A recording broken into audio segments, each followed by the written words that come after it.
पृथ्वी गोल होने के बावजूद इस पर मौजूद समुद्र का पानी अंतरिक्ष में क्यों नहीं गिरता?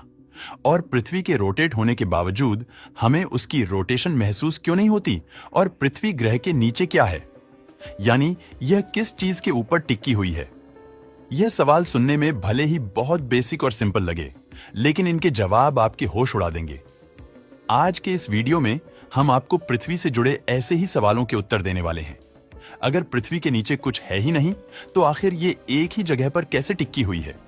इसका सीधा सा कारण है सूर्य का गुरुत्वाकर्षण बल। पृथ्वी सूर्य को 30 किलोमीटर प्रति सेकंड की रफ्तार से चक्कर लगाती है, जिससे इसका ऑर्बिट स्टेबल बना रहता है। हम सूर्य के गुरुत्वाकर्षण बल को देख तो नहीं सकते, लेकिन उसे डिटेक्ट जरूर कर सकते हैं। सौरमंडल में मौजूद हर ऑब्जेक्ट इसी गुरुत्वाकर्षण बल की वजह से अपनी जगह पर टिका हुआ है। अगर आप पृथ्वी के नीचे जाने की कोशिश करेंगे तो आपको सिर्फ खाली स्पेस मिलेगा। हालांकि बहुत लंबे समय तक चलने के बाद आपको कुछ तारे और आकाश गंगाएं भी दिखाई देने लगेंगी, जो पृथ्वी से करोड़ों प्रकाश वर्ष की दूरी पर मौजूद है।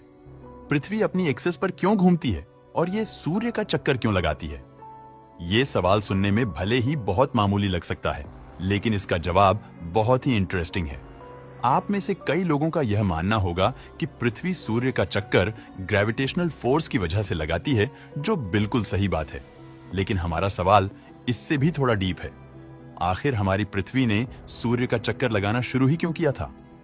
इस सवाल का उत्तर जानने के लिए हमें सौर मंडल के शुरुआती समय में जाना पड़ेगा, जब हमारे सौर मंडल की जगह एक बहुत बड़ा धूल और गैस से बना हुआ बादल मौजूद हुआ करता था, जिससे वैज्ञानिक सोलर नेबुला के नाम से बुलाते हैं। इस सोलर नेबुला के केंद्र में कुछ गतिविधियां हो रही थी, जो आगे चलकर हमारे सूर्य के निर्माण का कारण बनने वाली थी।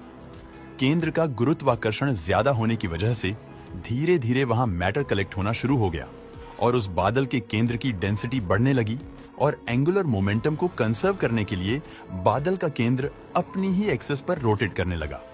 एंगुलर मोमेंटम अगर आपको नहीं पता तो बता दूं कि एंगुलर मोमेंटम किसी भी घूमते हुए ऑब्जेक्ट के मोमेंटम को कहते हैं। जैसे जैसे किसी चीज का द्रव्यमान बढ़ता है लेकिन उसकी रेडियस कम होती है, वैसे वैसे उस ऑब्जेक्ट की रोटेशन स्पीड तेज होने लगती है। उदाहरण के लिए, जब बैलेरिना जब घूमती है तो अपने हाथों को अंदर की ओर फोल्ड करती है, तो अचानक से उसकी रफ्तार बढ़ जाती है। वहीं जब अपने हाथों को थोड़ा सा बाहर निकालती है तो उसकी रोटेशनल स्पीड कम होने लगती है। इसी चीज को एंगुलर मोमेंटम कहा जाता है। सोलर नेबुला के केंद्र में मैटर इकट्ठा होने की वजह से उसका भी द्रव्यमान बढ़ता जा रहा था। एक समय ऐसा आया जब उसके केंद्र ने रोटेट करना शुरू कर दिया, जिसके परिणाम स्वरूप पूरा बादल ही रोटेट होने लगा।